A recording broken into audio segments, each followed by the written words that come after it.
This is your host, Dyutama, but you can call me DJ. And I love to inspire food photographers to dream. I spent 15 years as an architect studying buildings and constructing hospitals before taking the biggest leap of faith of my life, which was setting up a food styling and food photography business right from scratch. If you're a dreamer like me, wanting to start a new photography business or grow your existing food photography business, jump right into a world where I share practical, actionable strategies to improve your photography skills, to work with clients, make more money, all with a fearless mindset. This is the My Food Lens podcast, and we take you one step closer to your dreams. So let's go.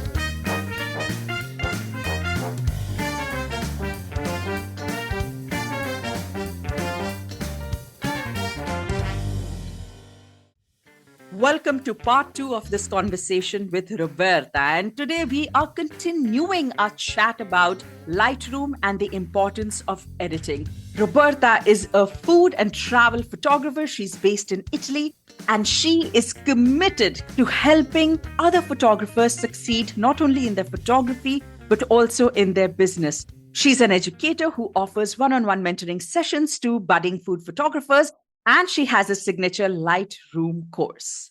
Now, if you have not heard part 1, definitely queue it up to listen to right after this episode, because it is one that you do not want to miss. Because most photographers end up skipping this important step of editing. And well, it's a non-negotiable. If you've heard part 1, then you most definitely know now that editing is a non-negotiable, not just to be a fantastic photographer or a powerful photographer, but also to build a powerful business. And on that note, we're going to get into part 2 of our conversation with Roberta. And today we're going to focus a lot about the results that we can get from good editing and from knowing our Lightroom in and out, how it impacts our business, what results does it bring us, how does it help us showcase our value to our clients, and so much more. So are you ready or are you ready? Let's go. I'm just going to jump right into a point where I assume people have established an editing style. How do we bring variety? And let's say we have different kind of clients. Like sometimes we are shooting for packaging, sometimes we are shooting for editorial, sometimes we have something that's going to go on a billboard.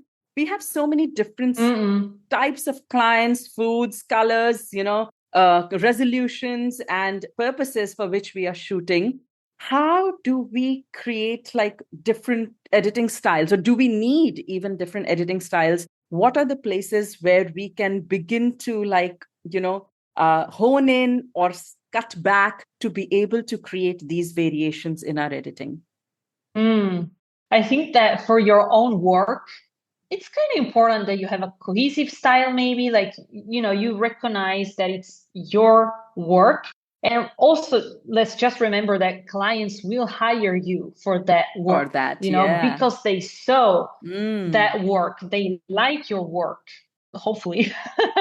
But then Yes. it's really important also that we adapt to the client, because especially if they have very clear brand guidelines that you have to respect, for example, the warmth of their brand. I don't know, I'm brainstorming here, but yes. or the Christmas vibes that you need to add to the photos, then you adapt. So I would say that you kind of detach a little bit from your own style and you instead adapt to what they say. And that also goes back to the storytelling part, because again, if they tell you, and this happened to me like a couple years ago, it was summer and a client came to me asking for Christmas photos. That happens, very common. But I had brand guidelines to respect. For example, they didn't want very dark photos. The overall style was bright and airy, which, Christmas, I think about moodiness, for example, but I still have to respect what the brand says.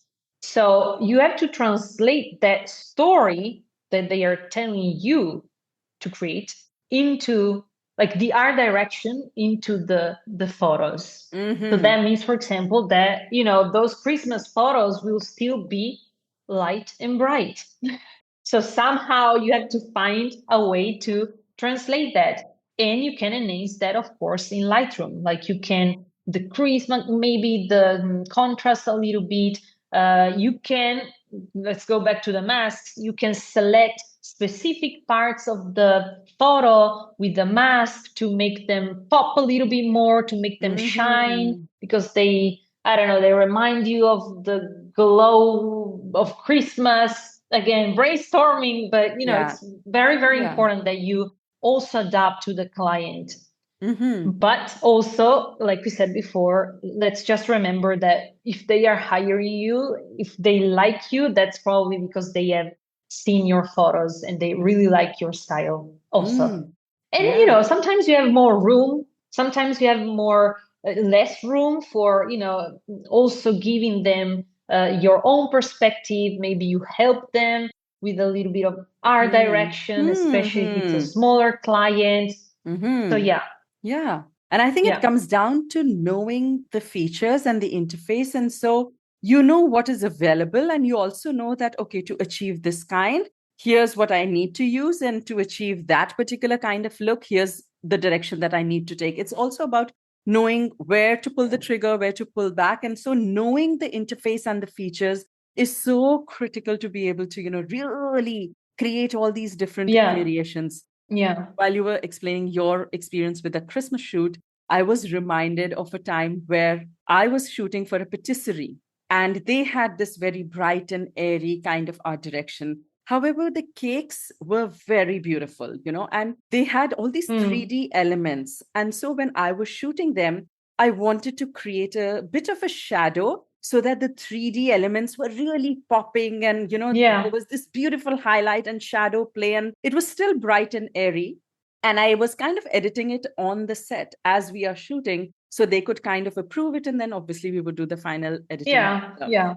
And then they come in and they say, no, we don't like shadows. We don't want this. And so instead of me going and changing my entire lighting setup and the way I had done my composition, I was like, okay, fine. So there I was editing out my shadows, but in a way that the left Oh, side looked exactly like the right side. Like it had to look natural, and yet it had to have depth. And yeah. at that time, it was really my editing skills that had to be put into practice. My natural editing Yes. style was with those shadows and that depth. But the client was not completely, they wanted less shadows and they wanted, a different style. And so it was so important for me to be able to know where I can brush, where I can pull down blacks, where it's the Yeah. shadow, where it's exposure, where it's the whites, watching the histogram, and constantly comparing two sides, making sure one doesn't look artificial, one doesn't look like it's been brought up, the Yeah. exposure's been just been brought up and the shadows have been killed. So gosh, so we need to kind of have those Wow. tricks in our hip pockets, because we Yeah. don't always have the time to change our setups. And the client might like something in the beginning when you have shown your mood boards and had your proposal discussions. And when they see it in real life with their real product, they'll be like, oh, yeah, about that, you know? Yeah. So, Yeah. And you reminded me also when you said before, and I said also before, it has to look natural. Like, do not change the color of the food. It's something instead that you can do with props. Like, for example, mm, a backdrop. You can you can change the color of the backdrop, for example, in Lightroom or again in Photoshop, maybe. But you can also do it in Lightroom. mhm, So, like you said, the client asked for less shadows, no shadows at all. Maybe the client comes and they want another color of napkin. So maybe it's mm, blue and they want it green. If mm, you know that you can select, in this specific case, you can select that napkin and you can make it green, that saves you even just 5 minutes of changing that napkin. So it's really powerful when you know exactly all the things that you can do in Lightroom. And that's not faking, also. Like, yeah. it's not really a green napkin, it's a blue one, but it's still a natural result. Like, we're not tricking people. It's not fake food. So you are allowed to change the color of the backdrop and the props. Yeah, It's yeah, really important though. yeah. And for a second, allow me to go back to the AI Mm-hmm, topic. It's really mm-hmm. important that we maintain like the realness. I don't know if that's a proper English word, but Yes. real food. Because from a consumer point of view, when I see that a brand maybe that I follow on Instagram post things that are recreated with AI, maybe it's a product. I'm not gonna buy that product because I think that I don't know what I will receive, or I don't know how that is how it really looks, if that makes sense. It Mm-hmm. makes me think about someone that I know. I don't want Yeah. to It looks um very I don't staged. want to mention who. Yes, but also, Mm-hmm. some people literally hire people to recreate food with AI, and it's not the real product that they are selling, and that's a Oh, wow. huge no for me for a Mm. from a consumer point of view. So we as food photographers, we capture the food, real food, then we are allowed to change the backdrop, the napkin, whatever, or to decrease the shadows. But then the Mm-hmm. food needs to be real food, Mm-hmm. except of course if you're in a large production, like you're working with ice cream in a commercial set and you know that it needs to stay. At that point, you create the famous fake ice cream. Uh-huh.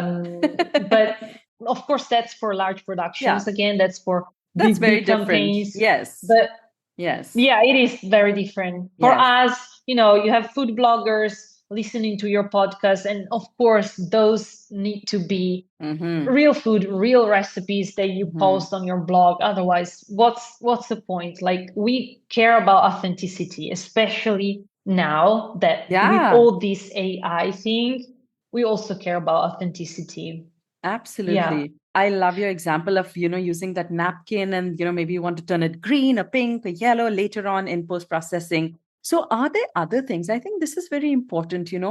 How can we cater for versatility? Basically, how can we create photos that allow that freedom of, creativity and to, Hmm. play around? Are there certain camera settings or are there certain prop choices or background colors? What are some of these choices or settings that we can keep in mind that allow for that creative freedom, that allow for that editing versatility later? Hmm. I don't know if I have an answer for this actually, because I always think that, we said before that you start from a raw file, you need to process that photo anyway. But then Mm-hmm. I'm always my idea is that you always need to start from a photo that it's still it gives you a nice foundation to work on, if that makes sense. So you Yeah. start with a nice face, Yes. you Yes. then transform it. Yes. For sure you can give different looks. For example, if it's a bright photo already, a bright raw file, let's say, Mm-hmm. you can make it look bright and airy or bright and moody, maybe, with some Mm-hmm. more desaturated colors. And Mm-hmm. then we go back to colors again. Like the light is what it is in your photo, but Yes. then you can make maybe the colors a little bit more saturated, a little bit less. You can make that orange a little bit more magenta, or maybe you can make it a little bit more on the yellow green side. So you can definitely work on colors to have Mm. more versatile photos, Mm-hmm. I guess. Yeah. Yeah, I love it. I would have completely given the same answer if someone had ever asked me this, because for Mm-mm. me also, like, I kind of want to simplify everything in my head. And there is only one golden rule really for me in terms of like camera settings or things that I need to have in place before I get that raw photo in for editing. And for me, it is that my light should be in the right place. So my highlights should be in the right place. Yes. My shadows should be Oh, yeah. adequate. My whites, my blacks, they all have to have their distinct personality according to the photo. Like you said, the foundation has to be perfect. So underexpose, overexpose, all this is fine. But having your light in the right places, that is the absolute Yes. non-negotiable. You don't have that, then Oh, you're going to yeah. mess up the photo and make something completely unnatural. But to bring it up, down, play around, color tone, these are things that we still have flexibility. Would you agree? Yes, absolutely. Like you said, you have to have those shadows in that spot. Like you cannot really recreate shadows. You can only make them deep, Enhance them. more Yeah. deep. Yeah. Yes, yes. So Yeah. you cannot even, if you lack highlights or specular highlights maybe on your photos, you cannot pretend Exactly. that you have them. You need them. Yeah. Yeah. And Roberta, like, I'm going to go into the business side a little bit. And I want to ask you, like, we really spend a lot of time and we spend so much money in learning Lightroom. And Hmm. honestly, it's like you have to learn how to use your DSLR. You really have to use how to use Lightroom or an editing application. Hmm. Without that, if you're trying to make it as a professional photographer, boss, not going to cut it. So when we talk Mm-mm. about the investment that we make in editing, time, learning curve, money, everything, we really add that as a skill of ours, right? Now, how can we Mm-mm. showcase that? How can we maximize all this effort that we have put in? How can we showcase our editing abilities basically either in our portfolio or in our client pitching? Or how can it actually help us position ourselves as a higher value photographer to a client? Hmm. Very interesting question. I was thinking while you were talking, I think that the bare minimum is putting your photos in a portfolio. Like that's probably the very first investment that I would do as a photo. Well, not the very first, but when you want to start a business, and you already have your camera, you already have all the other things, because like you said, it's not cheap. It's a very expensive hobby to have. So when you are ready to start, so when you want to launch your business, I think the very first investment would be a portfolio. And it's not even that pricey. I think nowadays you can pay like probably $12, €12 for a Squarespace website. I don't remember the pricing, but after all, it's like a Netflix subscription. It's not that much, but having a page where you can upload specific type of work, Yeah. like targeted to those clients that you want to attract, that's the bare minimum. Like having a page where you can upload them. And like we said, you have to upload the work that you want to be hired for.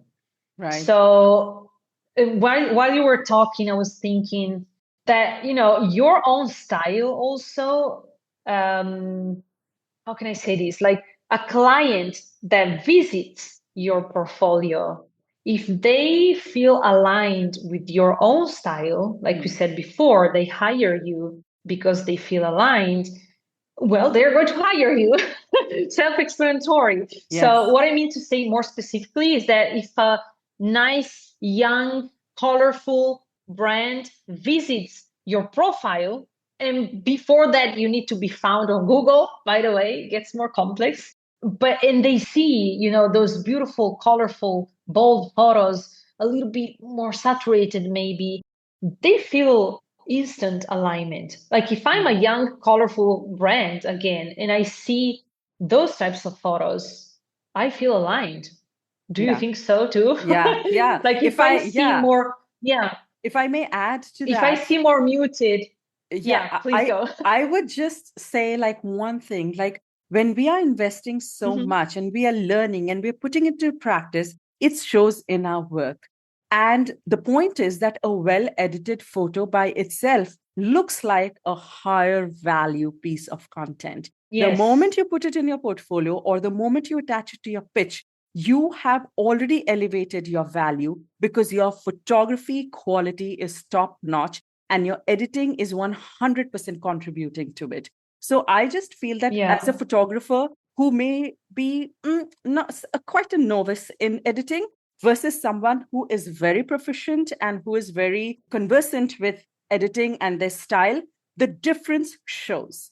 It shows in the quality of work. And so when we are saying that how can we showcase our value and use editing as a tool to showcase our value? Well, boss, I would say that, the moment we start making the adjustments, like you're talking about color and all of these things, when we get into the minute details and we really hone in on our editing skills, the quality of our work increases and immediately the value of our services increase as well. So Yeah. So it all comes down to learn it, and learn it. Yes. Yeah. And also like apply your own, like yourself, because, maybe you're a very bright and bubbly person and you go well with the saturated photos. Again, natural looking, not fake. Yeah. But, Yeah. if someone, like I said before, for example, a very young, bold and colorful brand comes to me on my portfolio, probably they don't feel aligned with my own aesthetic, Right. But then if they visit another photographer's portfolio and they see those photos that you edited in a certain way, so you made them a little bit more saturated again, and they align, like I said before, and I will say it a million times, they will probably hire you, or at least they will contact you, to Yeah. hire you. And again, it goes back to your personality also.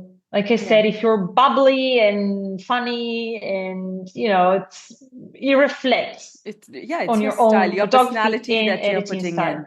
No, it always goes back to colors if you think about it. Like I worked personally, for example, with my own mentor this year, my coach, and we were working on a semi rebranding this year.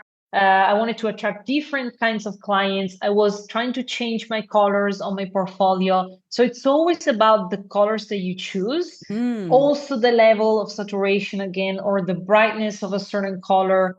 So it always goes back to color and what they communicate. Like if you think about if you see red or if you see blue, they're two different things. You feel two different things you perceive.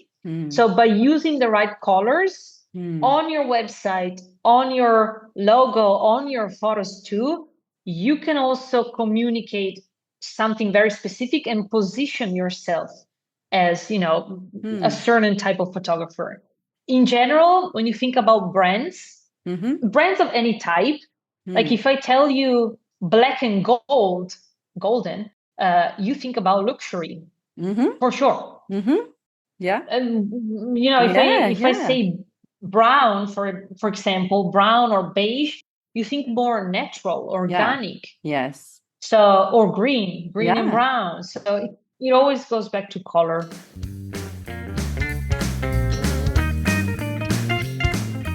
Yeah. So the other Yeah. angle that I would probably add is that when we are trying to maybe showcase our high value, I think there's another, and you can tell me if you agree with this or not.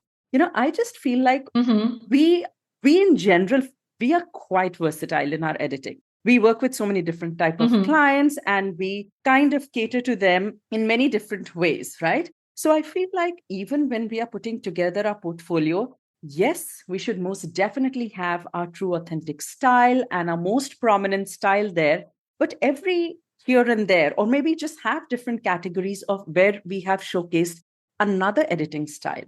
And, we're lifted blacks, or we might have other kind of high contrast, or maybe the color grading, or some other kind of artistic style. So that way, when a client is looking at our work, they're like, oh, wow, they can create this, they can create this, they can create this. It's not just that one style that they are relating to, but they are really seeing that this person can, work across like 5 different styles. Yes. So what do you think?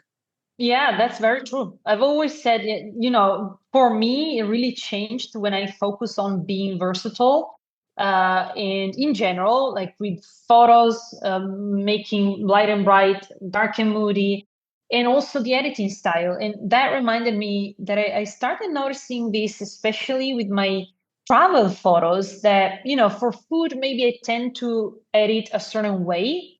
But when it comes to travel photos, when I visit places, I like, for example, edit maybe a little bit, make my photos a little bit warmer if it's a sunny day or hot, maybe summer or spring. It's very not affected, influenced by the season or the day. If it's rainy, if it's sunny, you have to know how to do that. And you have to know colors again. Yeah.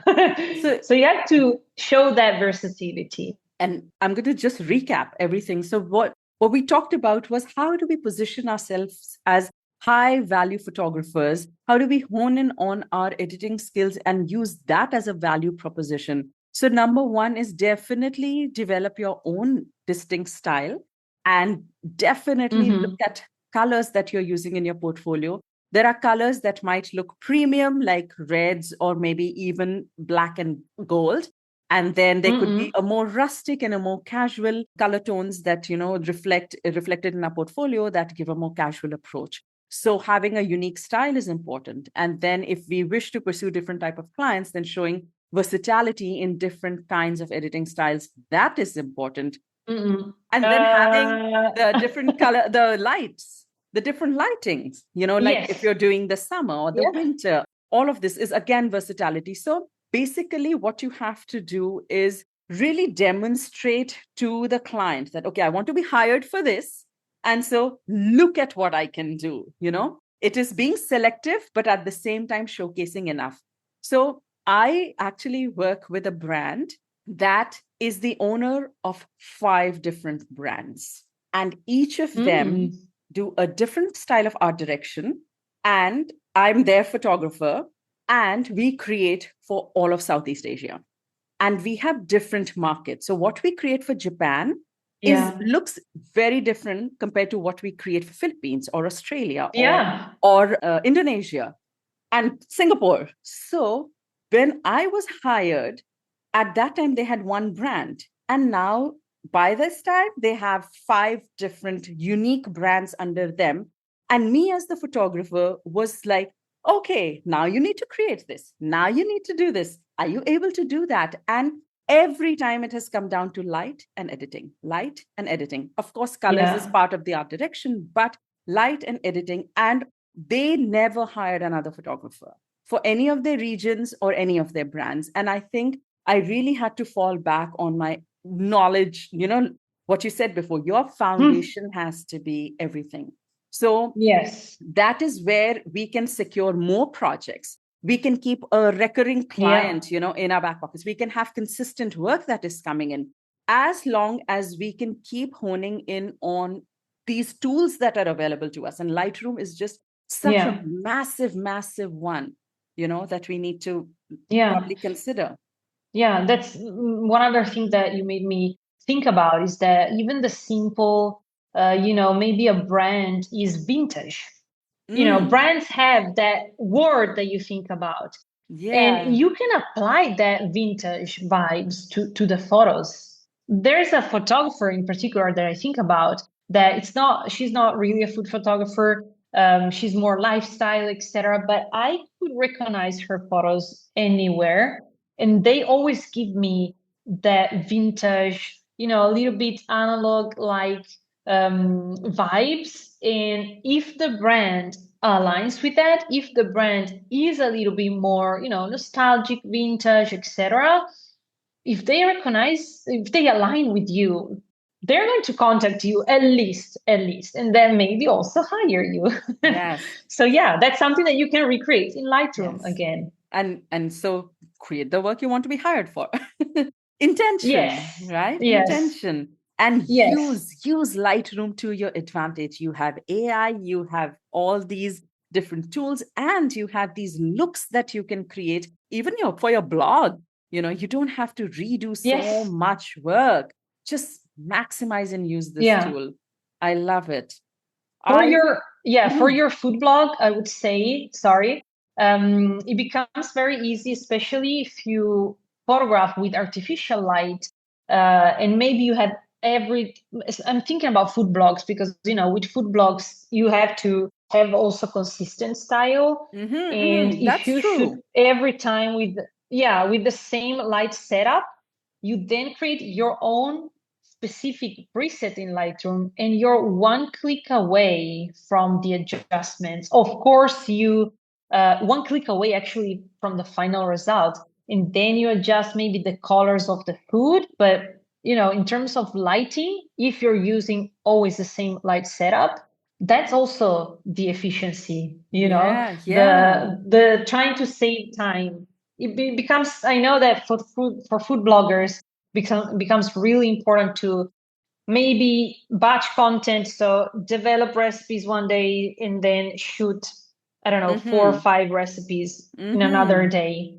I was a food blogger a long time ago. So I Yes. know, I know. I was also artistic back then with my own photos, but yeah, I know several photographers, sorry, food bloggers that they create a lot of recipes. They shoot a Mm, lot of recipes in one day. And at that point, you have to be quick. And when you create your own preset, you just need to change the colors, maybe apply mm-hmm. a few masks, and then Mm-hmm. you're good to go. Mm-hmm.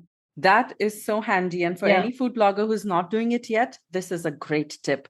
I actually follow it for my Yeah. client projects. So many of my clients are regular clients and, recurring clients. So we know that there is a certain style that we always go for. And so Yeah. me, I have presets for my client work, for my commercial work. And so I know that, I can churn out and I can have a faster turnaround, at least for my regular clients, for them to be able to get the photos Yeah. faster. And it just builds so much trust. It builds such a connection. And as far as bloggers Yeah. go, I can definitely see how having that consistent look is such a huge part of branding for them. It is such a unique identification for Yeah. them to stand out from the competition. It is such a defining factor because it's not like we are scrolling through and, oh, one photo looks this way and the other one is warm and this cozy and this is, Yeah. so presets can be so powerful as well. Yeah. I think this sums up perfectly what we have said in the past minutes, hour. Ah, So the personal branding, the editing style is also part of your personal branding. That's it. yes, yes. It is who you are as an artist. Like ultimately, we are Yes. creating art. And as realistic as it looks, it is still a part of us. And no two people can be the same, right? It's the same. Yes. Yeah. I love it. Oh my God, what a phenomenal conversation. I think Lightroom can sound so technical. I'm sorry, it can also sound a little bit boring for some people. It is. Yeah. But I love this. This is like we touched upon so many amazing points. And I think they were not just tips, but also Yeah. like for me, just learning about that desktop Lightroom version. I didn't even like consider it ever. For me, I'm so comfortable in my classic. So there was even as a long-term Lightroom user, I still learned something new. And so thank you. I want to, however, Thank end you. up no, I want to end our conversation with something that I think a lot of people have questions about. And Hmm. and I myself as well, like not really a question, but I've always debated about this, and that is Lightroom versus Capture One. So I have invested in both, and I have never had the time to actually even go in and learn my Capture One. I have the whole course sitting with me, Mm. and I have never gone and learned it because I'm happy with where I'm in Lightroom. And maybe in one time when I have a need, I will. But you are the pro, the ambassador, the absolute, Bible who's sitting here. And so we would love to know what are your thoughts on Lightroom versus Capture One. And we know you are biased, but we would love to also A know your little bit. opinion. Yeah. Tell us your thoughts. Yeah, I don't really have a lot of experience with Capture One, but like you said, it's also, you can feel comfortable with your software that you're using. And I feel like many of us started with Lightroom. So that's what we've been using since the very beginning. And it also goes back to the workflow because, for example, I don't tether. Mm, It's never been really part of my workflow. Again, I really like to simplify things. It took me ages to accept that, it's okay if I don't tether. I felt wrong a long time ago for not tethering because I've been like, I heard people talking about tethering, and I couldn't. Like, I really love take the photo, seeing it on my screen, and then import the photos in Lightroom. That's it. That works for me. It has always a workflow needs to always work for you. So I think it goes back to the workflow again. If you're used to Tether, maybe you like Lightroom Classic, but then if you work maybe with a team, maybe Capture One could be the tool for you, the software for you. So it's mm, not really that, in my opinion, one is better than the other. It has to. suit your own workflow, your own needs, especially. In Mm. my case, I've used Capture One probably a couple times to record videos for my students that, I needed to show them how I was composing, where I wanted to focus, but that was it. So probably a Mm. couple times. Mm-hmm. And that's Exactly. again because of my workflow. That's it. Right. And because I love Lightroom. You are biased. Yeah, I But am. I am. I have to confess, and I why am. I not? love it. And why not? Because it serves the Yeah. purpose. So it really comes down to, Yes. exactly where we started the conversation, and that is workflow. It really comes down to what's serving our purpose. So, Yes. like you said, so me as well, I just have the application and I don't feel the need. However, do people do say, oh, it's powerful in this way and more powerful that way. But really, we just have to try and see what works for us. And, Yeah. not everything is for everyone. Yeah. So make your choices according to how it works for you. What a fabulous That's for sure. conversation, Roberta. He Absolutely was. He loved. was. Yeah, absolutely loved every minute of it. And it was a delicious conversation. And we made Lightroom very He tasty and was. very colorful. Very colorful. That's true. That's true. I we love that. Yeah, and I love how we not just talked about the technical parts, but we talked all about style, and we talked about how to show that in portfolios. We talked about how we can get more projects just by having a time-saving workflow. We talked about mistakes that actually bring down the quality of our photography and kind of undermines all the effort that we are making, and it positions us as a technically maybe weak photographer, which in turn Hmm. doesn't position us as a high value photographer.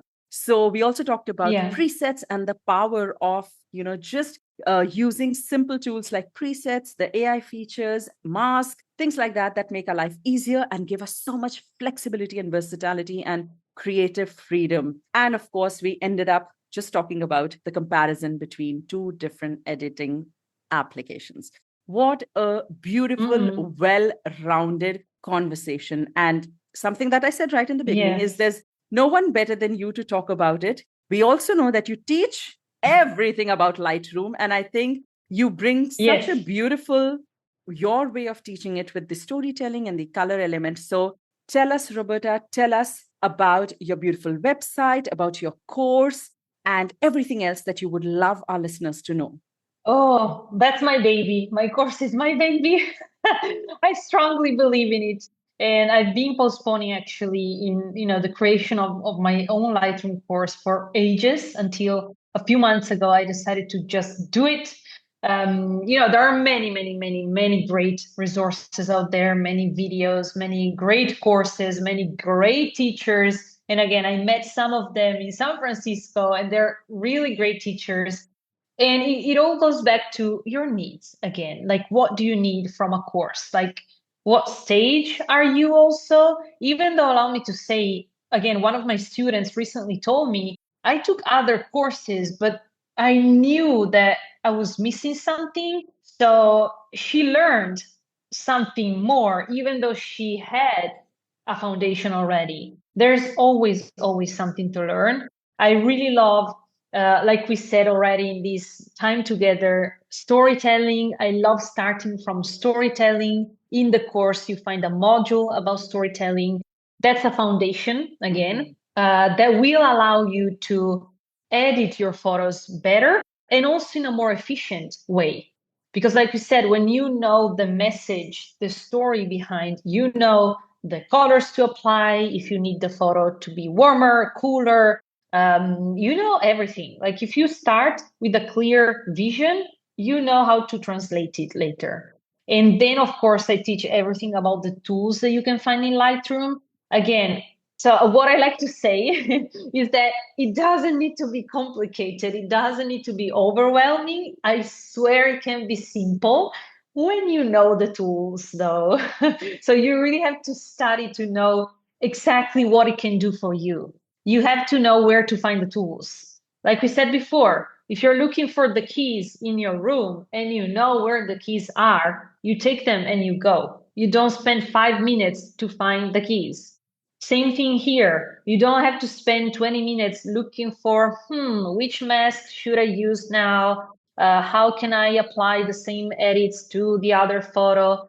There are many, many things that you can learn, that you can incorporate in your workflow. And I wanted to include everything. Like I wanted the course to be very complete for people. I want it to be a container, you know, and yeah, very proud of it. I know I'm biased again, but No, it's in your terms of baby. results, again, No, we can tell you're yeah, so passionate about it. And, editing is not I everybody's am. favorite part. It's rarely everybody's favorite part, but you make it sound so artistic, so soft, so delicate, so emotional. And I love that, you're not just talking about something that's Yeah, so technical, this tool, that tool. You are giving it that warmth of, that an artist needs to have.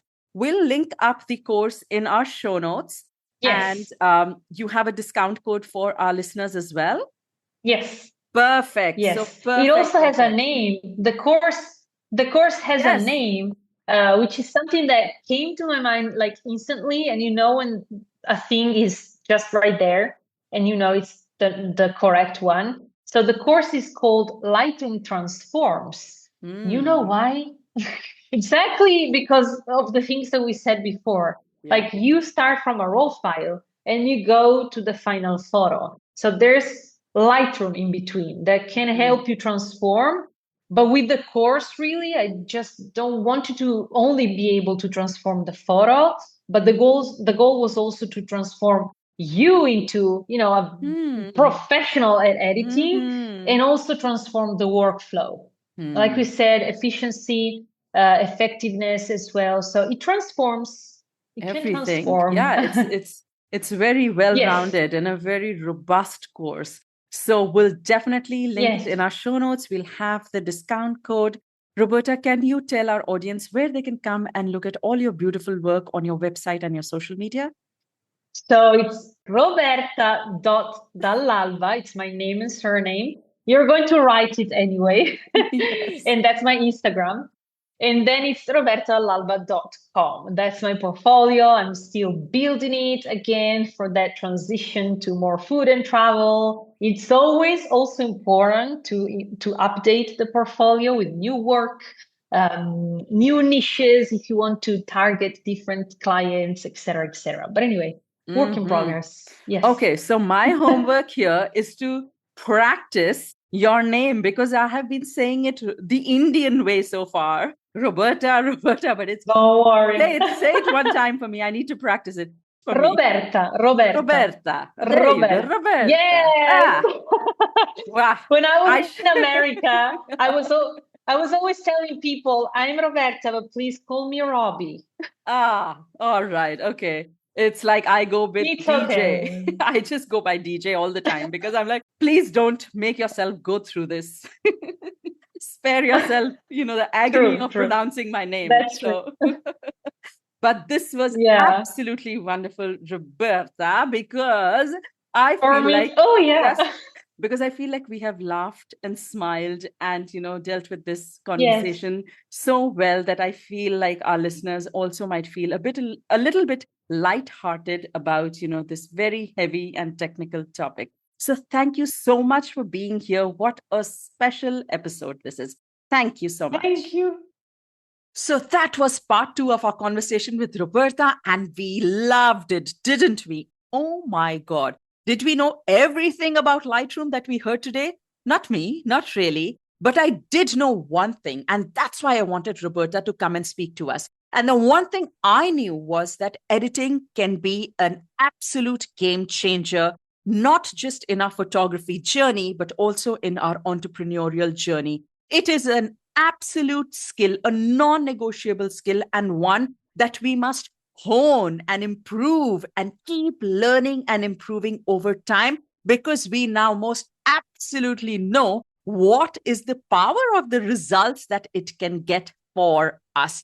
I mean, leave alone how powerful our photography gets, just using simple AI features or even color grading or even just masks. There was so much that Roberta told us about. But then, of course, the turnaround time, the, showcasing our value to our clients, just having a high quality portfolio or including this high quality edited photos into our pitches. Can you even imagine what a pro you would look like when your editing is top notch? So basically, the bottom line is that if you want to build a successful career in food photography, you cannot get around editing. And Lightroom is an application which makes it so easy. And hearing Roberta, I have no doubt that if she and I have so much fun with it, we have learned so much and improved our photography, I'm pretty sure that you can too. All right.